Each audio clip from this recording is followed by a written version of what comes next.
सांगितलं की spiritual will power जर तुमची वाढवायची असेल तुम्हाला तर काळभैरव स्तोत्राचं पठण करा. पण बरेच लोक या धावपळीच्या जीवनामध्ये त्यांना जपतप करणं किंवा हे स्तोत्र वगैरे वाचणं ह्यासाठी टाईम नसतो, त्यांना टाईम मिळत नाही. तर मग अशा वेळेस मी माझ्याकडून वाईट शक्तींपासून संरक्षण हेतू एक कवच बनवला जातो. तो कवच मी ज्यांना जर पाहिजे असेल, जे हे जपतप वगैरे किंवा काळभैरव स्तोत्र वाचण्यास सक्षम नाही आहे, त्यांना टाईम नाही मिळत, तर ते माझ्याकडून कवच मागू शकतात.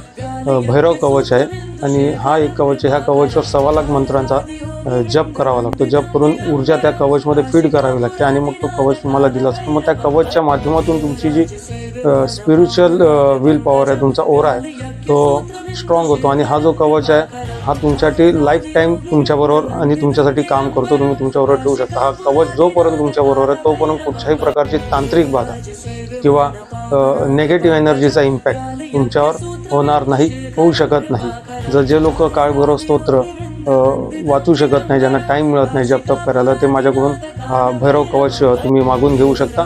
तर ज्यांना मागवायचं असेल ते, आणि अजूनही तुम्हाला काही इन्क्वायरी याच्याबद्दल पाहिजे असेल तर तुम्ही मला व्हॉट्सअपवर मेसेज करू शकता या डायरेक्ट DM करू शकता. तर याच्याबद्दल मी तुम्हाला माहिती देईल आणि तो कवच कितीला आहे आणि कसा तुम्हाला प्राप्त होऊ शकतो. तर तो कवच घातल्यानंतर पुढे काय नियम तुम्हाला पाहायचे ह्या सगळ्या गोष्टींची माहिती मी तुम्हाला देईल.